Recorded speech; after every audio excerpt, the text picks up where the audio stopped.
Well, today I'm going to show you what's behind mirror number 1. Actually, 1, 2, and 3. I'm going to show you what's inside my bathroom vanity because it's a very small part of my life, but it's curated, and that makes a difference. Before we open the doors, I do want to share something with you. You know, I have this little cloth that was sent to me by my friend Caroline's mom, Caroline, who's a harpist and now becoming a doctor. It's called the white green cloth. And Caroline's mom, who loves cleaning, she's like, just wet it, wring it out, and it cleans and polishes everything without any cleaning solution. So I keep this under the bathroom sink, and whenever there are little water spots or anything on the mirror or on the countertop, the white green cloth with no cleaning products just polishes everything up. It just has to be damp.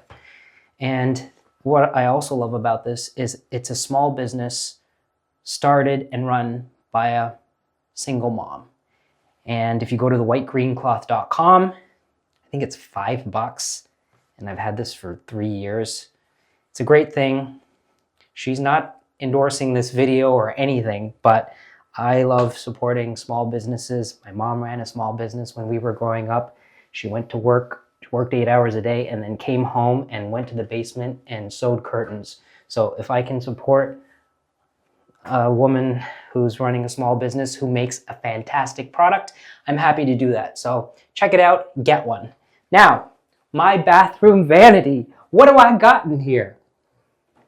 So behind mirror number 1, I'm going to start with the things that I actually use on a regular basis. Every night when I take a shower, I pull out my Q-tips and I use a Q-tip. And this is the aspect that I want to share with you.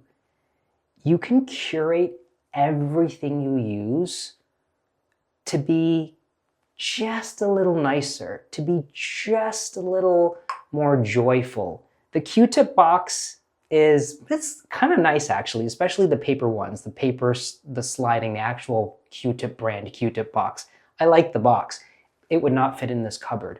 But once, when I was at an antique mall, I saw this Apothecary jar and I thought, ooh, something in the bathroom would look really nice in there. So I put my Q-tips in here, and even the sound of the ground glass stopper going in here, it's just every single night when I open this up and take out a Q-tip, it feels nice. Also, like, it looks really nice in here. So my Q-tips, and over here I have my Band-Aids for emergencies. The Band-Aid brand put out this commemorative tin when the brand was 85 years old. That was over 10 years ago. I got this, never threw it away. Now when I buy Band-Aids, when I need to refill this, I buy the little cardboard box, take them out, put them in here. Look at this thing. It's just a beautiful little functional thing that fits so nicely in this tiny vanity and makes it look great. Now, also in this section is something that serves no other function than to beautify the inside of the cupboard. I found these tiny little silhouettes. They're like from the 19th century when I was in Munich, and I just loved them. It's a pair of silhouettes in a round wooden frame with a paper back, and I hung them in here. I had them for ages, and I didn't know what to do with them. I didn't know where to put them. They were kind of like, they got lost when I just hung them on a wall. But in here, this lady and man, they're just at home in there, and you might not think like to ever hang anything like artwork on the inside of a bathroom vanity, but look how nice they are in there. This is also where some of the Santa Maria Novella Farmacia from Florence, the products live. All these things are their tonic waters that are for the skin. and I change the tonic water that I use on a seasonal basis. So in the summertime, I get out of the shower and I spray myself with the rose water. And this is actually, this one, I forget what this one is called.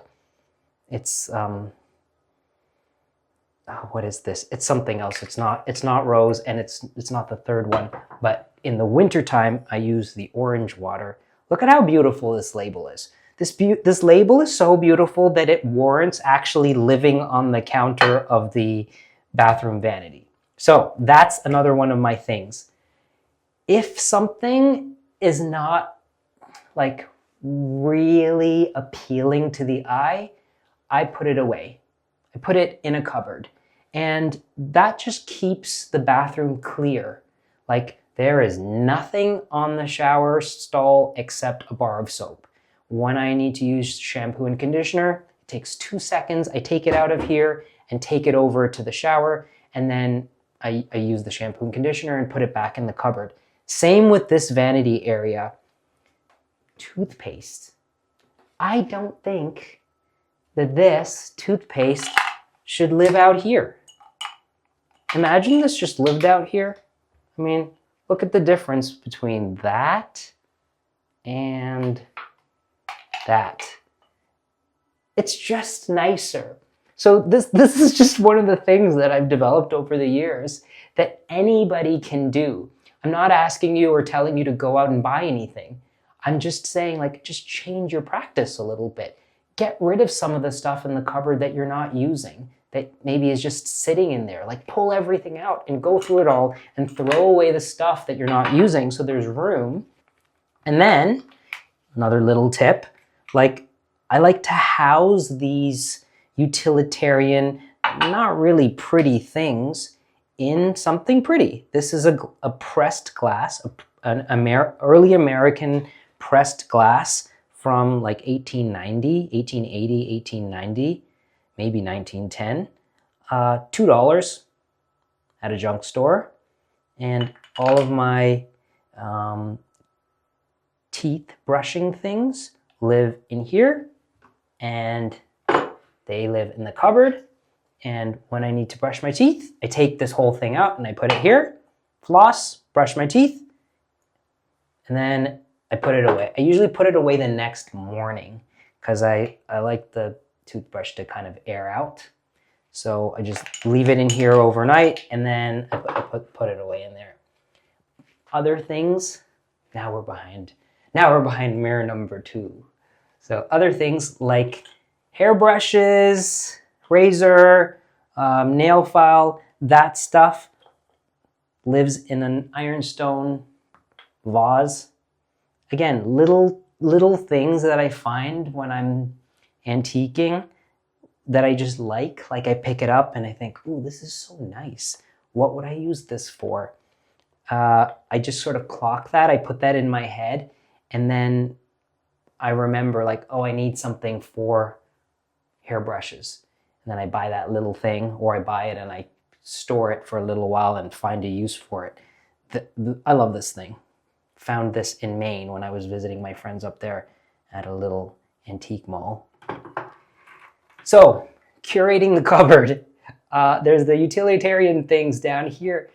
When I find something that's just in really beautiful packaging that's also useful, sometimes I buy it because I know I'm just going to look at it every day. Like, I open this cupboard every day, and seeing this soap box, it's just a beautiful, like, I use my Wise Man soap regularly for everything, my homemade soap. But this beautiful soap box, this is something that, you know, I'm fine to hold on to this for 2 years because it's so pretty. And then, admittedly, what I do is, like, when it's 2 years old, I think, okay, it's time to get rid of this. If I'm having a party here and guests are coming over, I will take this very fancy soap and unwrap it and put it in the soap dish. So it's a brand new bar of soap for that party when guests are coming over, and it smells nice. And I feel like this thing has really served its purpose, and I've extracted every cent out of the $20 it cost to buy this bar of soap. So that's the soap thing. Look at this thing. This is a 19th century, early 20th century, again, American pressed glass pickle jar. This was for pickles, and it has a little lid. Found this, again, inexpensive. I use it for these cotton swabs when I'm like cleaning off my face. These things come in really handy. I actually end up using these cotton pads more often for art projects or like functional things at my desk than actually on my face. The other day I was sharpening my knife, and there's a technique where you put a Sharpie mark on your knife so you know you're grinding it down evenly, and then to take the Sharpie off you use acetone. So anyways, that's what I use this for. And when I'm at my sink, I am usually doing my sort of hygiene things, but also the secondary purpose of this bathroom sink, because this is a tiny apartment, is to wash my paintbrushes when I'm doing watercolor painting or oil painting. So I'm always washing brushes here. I don't wash them in the kitchen sink. So I have my brush cleaner, my art brush cleaner. Also, beautiful. Thumbs up to this company for the great packaging. You made something pretty, something that's functional. So this brush cleaner comes in this little tub, and it's a hard bar. And that lives in here, and it looks really nice. And then behind door number 3, very, very utilitarian, lackluster things behind this door, but I figured I have to show you everything. Things that I actually really use every day. I take a shower. I only put one thing on my face, a Ven, like a hydrating cream or a serum. That's all. This stuff, this brand, I love it. I've been using it for decades, since I was a teenager. It's all I use, a Ven. And then I said I only use one thing. If I'm going outside, even in the winter, I always put sunscreen on. I think it's really important. My dermatologist told me this a long time ago. Even in the winter, it's sunny, put that sunscreen on and it'll protect your skin. So I do this, especially when I'm biking. And then I got my colognes in here. Very, very important, colognes. And then you don't want that BO, you know. So you need a deodorant and a little bit of Vaseline on the lips. And you know, if I ever feel a cold coming on, this is my magic potion that I do to prevent a cold. So I told you what I do when I get a cold or the flu, the 3 things I do. But before that happens, if I feel I can fight it off, if my throat is kind of tickly, Echinacea sore throat spray. And this stuff burns, but I feel like it really works. So that lives in here, and it does get used when needed. There you go. What's behind my bathroom vanity? It's a tiny space, but you spend a lot of time at the bathroom sink. And I feel like spending time at the bathroom sink is always kind of like a peaceful, gentle, cleansing ritual. So why not make it nice? Why not make it really feel that way? Not only by what is not on the counter, but what you see whenever you open one of these doors. Oh, remember, you gotta like and subscribe. The likes aren't that important, but please subscribe. I want those numbers going up. 310, 350, 500,000, 1 million subscribers. Can we get to 1 million subscribers by the end of next year? Please. I need you. You watch me, I need you. Thank you. Bye.